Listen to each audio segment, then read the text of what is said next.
नमस्कार दोस्तों, welcome back to my channel. Friends, मैं आप सबका अपने चैनल स्टॉक्स फॉर लाइफ पे बहुत स्वागत करता हूं। Welcome to STFL family.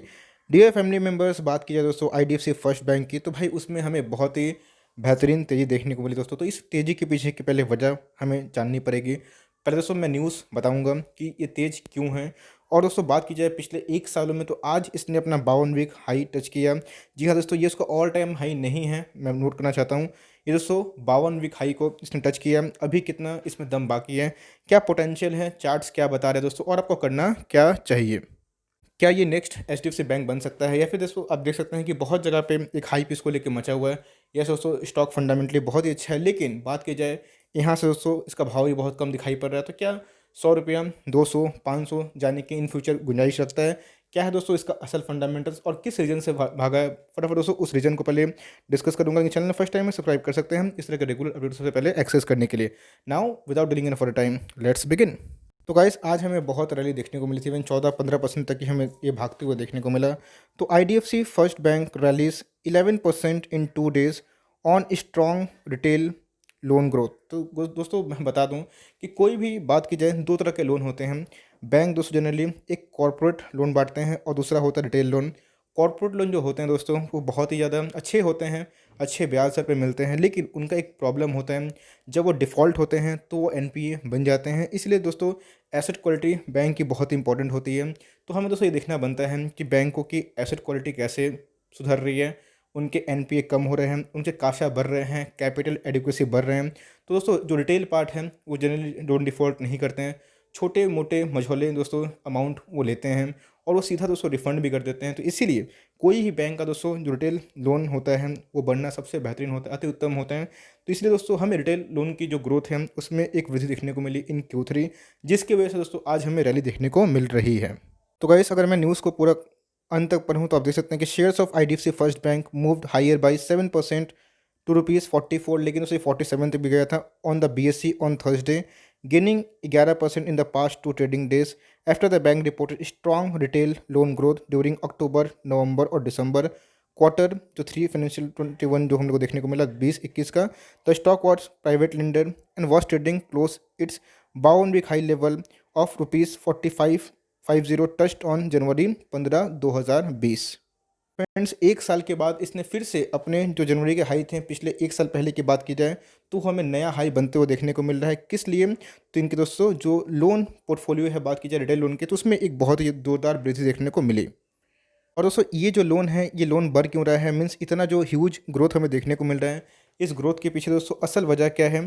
तो भाई मोतीलाल ओसवाल जो फाइनेंशियल्स हैं services believe the strong transaction in retail loan was added by festive demand and an improved economic outlook. तो आपको पता है कि लॉकडाउन के बाद दोस्तों अर्थव्यवस्था पूरा चौपट हो चुकी थी। उसके बाद स्टिमुलस मिले, लॉकडाउन खुले, तो बैंकों की दोस्तों जो हालत है सुधरते हुए देखने को मिली। उसके बाद दिवाली आ गया था, दशहरा आ गया था, तो हमें एक दोस्तों फेस्टिव मोमेंट देखने को मिला जहाँ पर रिटेल जो लोन ग्रोथ है वो देखने को मिली। मैं आपको दोस्तों बता दूं कि 7% इनके जो इंटरेस्ट रेट है इनके सेविंग्स अकाउंट में दोस्तों अभी तक पूरे भारत में हाईएस्ट दिखाई पड़ते हैं, जो सही में एक टॉप नॉच वाली बात है। तो इनसे दोस्तों इनका कासा इंप्रूव होता हुआ देखने को मिलता है। अब कासा क्या है दोस्तों? तो ऑफकोर्स आपको पता है कि बैंकों की हालत की बात की जाए तो अभी भी खस्ता ही है, लेकिन दोस्तों जो बड़े बड़े बैंक्स हैं वो बहुत कम ऑफर कर रहे हैं एफडी रेट। बात की जाए एचडीएफसी बैंक की, बात की जाए कोटक की, बात की जाए आईसीआईसीआई बैंक की, तो उनके दोस्तों जो एफडी रेट है वो 5-6% के अप्रॉक्स दिखाई पड़ते हैं। तो लोग इक्विटी में शिफ्ट हो रहे हैं दोस्तों, उनके पास कोई ऑप्शन नहीं है। लेकिन मीनवाइल ये 7% का सेविंग्स अकाउंट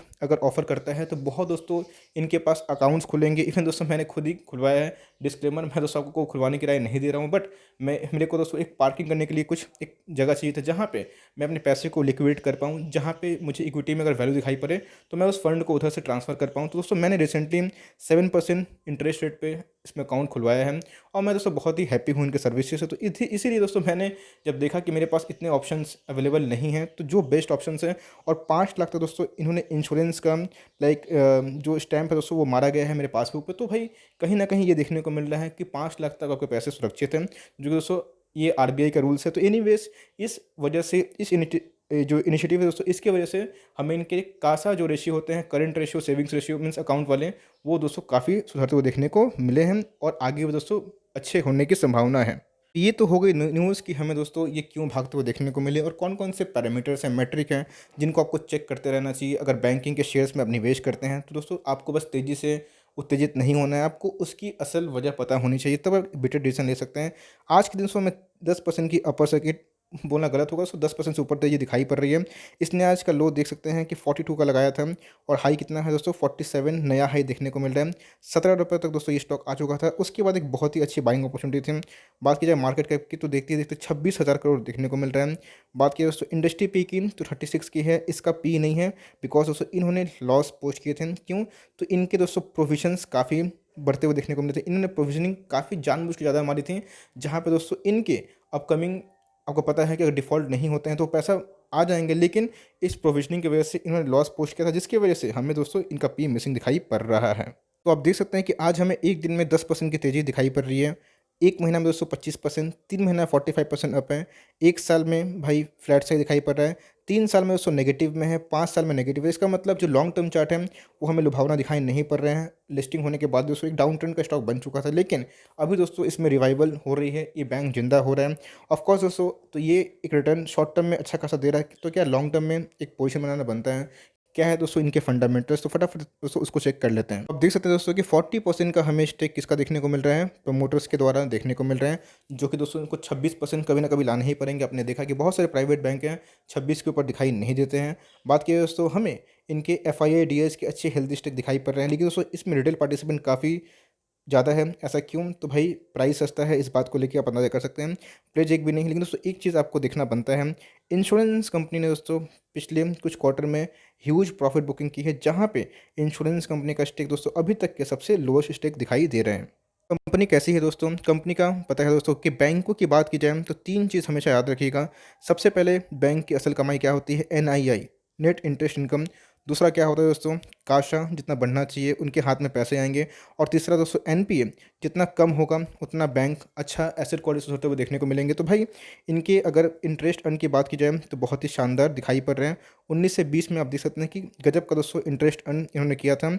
आप देख सकते हैं दोस्तों कि इनके जो प्रोविज़निंग है काफ़ी, जैसे मैंने बताया कि अगर प्रोविज़न नहीं करते हैं तो इनका अच्छा खासा मुनाफ़ा हो सकता था, लेकिन प्रोविज़न की वजह से दोस्तों इनके मुनाफ़ा काफ़ी कम होते हुए देखने को मिले, जो कि पिछले बार की बात की जाए तो नेगेटिव ही थे, लेकिन दोस्तों इस बार 2020 में और भी नेगेटिव देखने को मिल रहा है। लेकिन दोस्तों मैंने बताया कि अगर प्रोविज़निंग नहीं करते हैं तो ये काफ़ी इवन पॉजिटिव में भी आ सकते थे। तो प्रोविज़निंग क्या होता है मैं बता देता हूँ। तो बैंक को जब लगता है कि उनके पैसे वापस नहीं आ सकते हैं, तो पहले से ही दोस्तों उनको प्रोविजंस में डाल देते हैं, कंटीजेंसीज में, और अगर वो डिफ़ॉल्ट कंप्लीटली हो जाते हैं तो फ्रेंड्स वो एनपीए बन जाते हैं 90 डेज़ के बाद। तो यही हम लोग को देखने को मिलता है कि इसीलिए फ्रेंड्स हमें बैंकिंग के जो शेयर्स हैं उसमें थोड़ा खतरा दिखाई पड़ता है, बिकॉज जैसे मैंने बताया कि बड़े बड़े कॉर्पोरेट अगर लोन डिफ़ॉल्ट कर देते हैं तो इधर पे एक क्वेश्चन मार्क बन जाता है। लेकिन दोस्तों कोई ही बैंक की बात की जाए, अगर आप एचडीएफसी बैंक को देखिएगा तो उनके जो रिटेल जो पोर्शन है वो काफ़ी मजबूत है, जिसकी वजह से दोस्तों वो बैंक बहुत ही बेहतरीन करती है। तो यस, इनके दोस्तों रिटेल पोर्शन में ग्रोथ दिखाई पड़ रही है, जो कि थम्स अप वाली बात है। इनके इंटरेस्ट इनकम बढ़ रहे हैं, जो कि अच्छी बात है, लेकिन उसको प्रोविजनिंग इन्होंने जानबूझ के ज़्यादा की थी। लेकिन अगर उसको प्रोविजनिंग कन्वर्ट नहीं होती एनपीए में तो आपको दोस्तों वो प्रॉफिट भी होता हुआ देखने को मिल सकता है। कंपनी के पास कितना रिजर्व सरप्लस है ये देखना बनता है। तो भाई कंपनी के पास दोस्तों एडुकेट रिजर्व सरप्लस है। इनके साइज़ के अकॉर्डिंग कंपनी के पास अच्छा रिजर्व सरप्लस है, जो कि ईयर टू ईयर कम हुआ है, बट दोस्तों इतने भी कम नहीं है as per the market cap. तो गाइस आपको पता है कि आरओई चेक करना बहुत ही बनता है, तो भाई आरओई बहुत इंपॉर्टेंट है। लेकिन दोस्तों बैंक का जो असल होता है वो दोस्तों आरओसी होता है। तो आरओसी हमें दोस्तों पॉजिटिव देखने को मिल रहा है, लेकिन आरओई नेगेटिव देखने को मिल रहे हैं। आपको बैंक में दोस्तों जनरली आरओसी को चेक करना होता है, और उसके बाद अगर आप देखते हैं आगे बढ़ते हैं तो ये बहुत ही इंपॉर्टेंट रेशियो दोस्तों, ये मैं आपको सिखाना चाहता हूँ। बस 2 मिनट मुझे दे दीजिए। आई नो वीडियो थोड़ी लंबी बन रही है, बट दोस्तों भरपूर नॉलेज है इसमें। तो कासा क्या होता है, जैसे मैंने बोला दोस्तों, कासा रेशियो क्या होता है? Current account and savings account. आप जितने भी खाता खुलवाते हैं उसमें पैसे रखते हैं। इनका दोस्तों 25,000 से नीचे अकाउंट ओपनिंग नहीं है। मुझे तो दोस्तों 25,000 का ही ओपनिंग करवाया गया है। एनीवेज, तो हम दोस्तों जितना ज़्यादा इनके सेविंग्स अकाउंट और जो करंट अकाउंट देखने को मिलेंगे, उतना ज़्यादा दोस्तों ये इनके पास पैसा आएगा। तो कासा रेशियो में ह्यूज एक अपसाइड दिखाई पड़ रहा है, जो बहुत ही कमांडिंग है दोस्तों, टॉप नॉच वाली बात है। और एक चीज़ आपको बताना चाहता हूँ, कैपिटल एडुकेसी रेशियो जितना अच्छा होगा उतना बेटर होता है। ये बताता है कि बैंक आपका कितना सेफ है, जहाँ दोस्तों हमें डिक्लाइन देखने को मिल रहा है। लेकिन मुझे लगता है कि जो इनकी इंप्रूवमेंट है इन फ्यूचर ये ज़रूर अच्छा कर सकते हैं। एक बार दोस्तों 3 महीना में क्या परफॉर्मेंस देखने को मिल रहा है, अगर मैं पीयर से कंपेयर करूँ इनको दोस्तों, अगर मैं एचडीएफसी बैंक या फिर आईसीआईसीआई बैंक या फिर कोटक से कंपेयर करूँ, बिल्कुल भी इलॉजिकल बात होगा, रैशनल नहीं होगा। दोस्तों आईडीएफसी फर्स्ट बैंक को मैं येस बैंक और फेडरल बैंक के संग कंपेयर करना चाहता हूँ। तो आप देख सकते हैं कि दोस्तों ये जो हर जो ब्लू वाली लाइन है ये किसकी है, येस बैंक की। तो भाई येस बैंक, और ये जो पीली वाली लाइन है फ्रेंड्स मैं बताना चाहता हूँ किसकी है, फेडरल की है। और ये क्या है, लास्ट वाली लाइन किसकी है दोस्तों, हमें आईडीएफसी देखने को मिल रही है। इसका मतलब 3 महीना में इतने ग्रोथ होने के बावजूद, इतनी रैली मारने के बावजूद दोस्तों ये लास्ट में पार्टिसिपेट कर रही है। आपको अच्छे से पता है दोस्तों कि एफआईएस बहुत पैसा लेके आ रहे हैं, तो बैंक निफ्टी में सारा पैसा जाएगा, तो भाई बैंकों के शेयर में आग लगते हुए देखने को मिलेगी। तो भाई बात की जाए तो येस बैंक से मुझे कंपेटिव थोड़ा सा अच्छा दिखाई देता है। येस फेडरल बैंक दोस्तों छोटे बैंक में मेरा प्रथम चॉइस है, उनके वैल्यूएशन भी काफ़ी अट्रैक्टिव दिखाई पड़ते हैं। तो उस हिसाब से आप देख सकते हैं कि रिटर्न का सिनेरियो दोस्तों अभी भी कम दिखाई पड़ता है, जो कि फर्दर एक ग्रोथ को और एक रैली को और डिमॉन्स्ट्रेट कर सकता है। तो गाइस हमें साइकोलॉजी भी समझनी है, सिर्फ चार्ट से एनालिसिस नहीं करनी है। बहुत लोग चार्ट पढ़ते हैं फिर भी बेटर डिसीजन ले नहीं पाते हैं, बिकॉज उनको साइकोलॉजी में कहीं ना कहीं दोस्तों एक फॉल्ट दिखाई पड़ता है। तो आप देख सकते हैं कि कोई भी स्टॉक अगर ब्रेकआउट देता है तो भाई वो ब्रेकआउट आगे बढ़ने के लिए देता है। तो दोस्तों हमें ये स्टॉक ब्रेकआउट देते हुए देखने को मिल रहा है, जो कि एक नया ऑल टाइम हाई लगा रहा है। तो अब मुझे लगता है नहीं कि 35-37 तक आपको वेट करना चाहिए। ये दोस्तों बाइंग लेवल बताता हूँ, लेकिन आरएसआई आप देख सकते हैं कि अभी 82 हो चुकी है।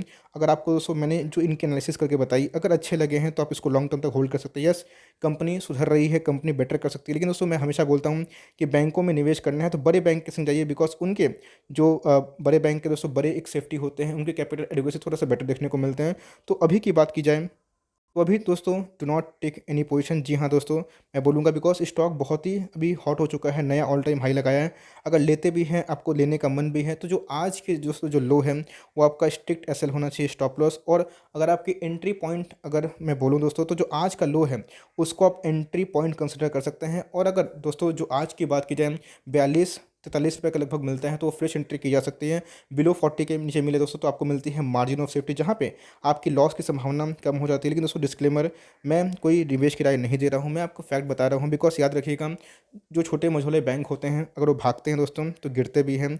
आप देखिएगा एचडीएफसी बैंक में, आईसीआईसीआई बैंक में इतनी ह्यूज रैली नहीं आती है। छोटे मोटे बैंक हैं तो अगर भागते हैं तो नेगेटिव न्यूज़ से जल्दी रिएक्ट भी करते हैं। तो डिस्क्लेमर दोस्तों, अपना राय खुद लें और फाइनेंशियल एडवाइस से डिस्कस करके ही कोई पोजीशन बनाएं। मेरी बात की जाए तो छोटे बैंक में मुझे ये बैंक ठीक ठाक दिखाई पड़ रही है, और दोस्तों फेडरल बैंक भी काफ़ी अट्रैक्टिव है। अगर मुझे येस बैंक में, फेडरल बैंक में और इसमें चूज़ करना होगा तो फेडरल बैंक को दोस्तों मैं पहला चूज़ करूँगा, उसके बाद आईडीएफसी फर्स्ट बैंक, और लास्ट में मैं येस बैंक पे गेम खेलना पसंद करूँ। तो इनके दोस्तों 3 मोटे मोटे कंक्लूजन निकल के आ रहे हैं।